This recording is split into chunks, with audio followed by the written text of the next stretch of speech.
السلام عليكم ورحمة الله وبركاته. معاكم إيمان عرفة. إن شاء الله النهاردة على قناتي هقدم لكم طريقة عمل السمك المشوي بشرشة جميلة جدا. الشرشة دي هي اللي يحشوا بيها السمك ويخلوه طعمه جميل جدا، وريحته طبعا تجيب معاكم لآخر الشارع كأنك بجد جايباه من محل سمك. ان شاء الله هقدمها لكم النهارده بطريقه لذيذه جدا ومش هتاخد معاكم اي وقت، وهتقدميه في بيتك بطريقه لذيذه جدا. بس اهم حاجه وحضرتك جديده معايا في القناه، اوعى تنسى الاشتراك وتفعلي معايا جرس التشغيل عشان يوصل لك كل فيديو جديد انا بقدمه. وكمان اتمنى حضرتك تديني لايك للفيديو. نسمي الله ونصلي على الرسول. معاكم أمان عرفة. ان شاء الله النهارده هقدم السمك المشوي بالسمك المكاريل. السمك المكاريل ده هو بيبقى افضل نوع للشويه، وممكن كمان تستخدمي السمك البلطي اللي هو الكبير عشان اللحمه بيكون يعني اللحمه تطلع معاكي يعني كويسه وليها طعم، وتلاقي لحم كمان تاكليه، لان كمان يستحمل الشويه هو والبلطي. يعني سمك المكاريل والسمك البلطي هم اكتر نوعين بيستحمل الشويه. هنا معايا التتبيله بتاعتي. التتبيله دي كنت محتفظه بيها في الفريزر، كنت عامله قبل كده سمك مشوي واحتفظت بيها في الفريزر لان كان كميه التتبيله عندي كتيره. هنا انا بعد ما حطيت السمك بتاعي في الملح واستنيت عليه نص ساعه، وبعد كده شطفته حطيته في ميه وليمون، واستنيت برضو عليه نص ساعه وشطفته 3 مرات ولا 4 مرات، لغايه ما تلاحظي ان يعني النقع بتاعك ان انت ضفتي فيه الملح والخل والليمون، تحسيه اللي هو السمك اتخلص منه. دي غسيله 3 4 مرات كده بضمير. وبعد كده بتبداي ان انت تحضري التتبيله بتاعتك بعد ما تصفيه على مصفى. بقى يعني بتغسلي السمك تصفيه على مصفى، وتبداي ان انت تحضري التتبيله بتاعتك. التتبيله بتاعتك عباره عن فلفل الوان اخضر واحمر واصفر، وثوم مفروم، وبصل برضو مقطعاه، وبقدونس، وكلفة سمك، وملح بكمون، وكمون برضو خام، وليمون، ومعلقتين من الخل، وتوم باودر.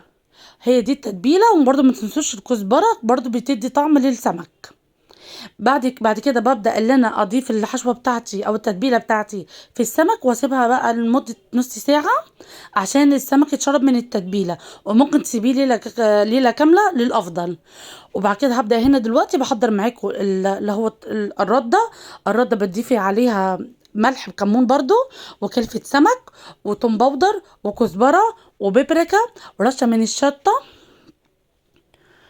وبعد كده بتبداي ان انت تقلبيها كويس جدا، وتبداي ان انت تعملي بيها السمك زي ما انتوا هتشوفوا معايا. انا كده قلبت التتبيله بتاعتي زي ما انتوا شايفين.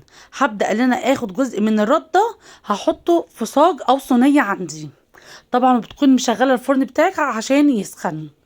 بعد كده ببدا ان انا ارش الرده في الصاج بتاعي او الصينيه على حسب المتوفر عندك. زي ما انتوا شايفين انا باكد معاكم ان انا لازم ارش رده كتير جدا عشان لما يجي يستوي برضه هينزل ميه، ما يلزقش معاكي في الصينيه او في الصاج اللي انت هتشويه فيه. طبعا انا هشويه في الفرن مش هشويه على النار مباشره. زي ما انتوا شايفين كده انا معايا السمكه، وبديت ان انا يعني اعملها في الرده. ابدا ان انا اقلبها في الرده زي ما انتوا شايفين الشكل. وهي طبعا يعني الرده هتمسك فيه عشان بيبقى برضه فيه نسبه ميه.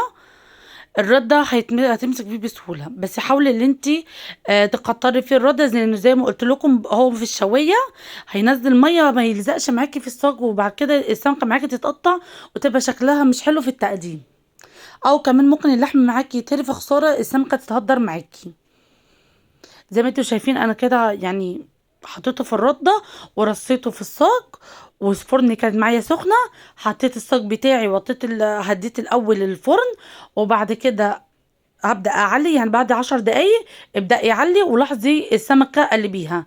أول ما تلاقيها خلاص بالشكل اللي انتوا شايفينه ده اتشوى من جميع الاتجاهات، ابدأي اللي انتي هتحطيه في دي الشرشة اللي هما بيستخدموها محلات السمك. الشرشة دي عبارة عن كوباية خل عليها كمية مية مناسبة يعني لغاية ما تغطي السمك. فيها التتبيلة اللي أنا عملتها في التتبيلة الأولانية، اللي حطيت فيها الثوم المفروم والبصل والفلفل الألوان الأخضر والأحمر والأصفر والبقدونس والجزر.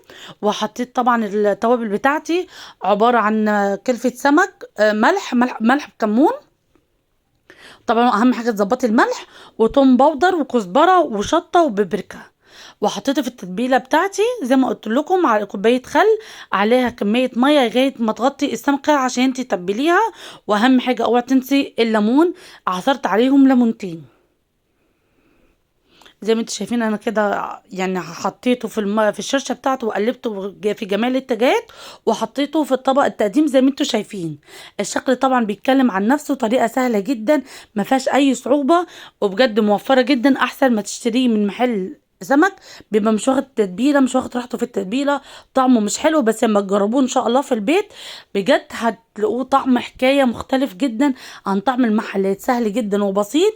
واتمنى تدوني لايك للفيديو وتجربوا الوصفه بألف هنا وشفا.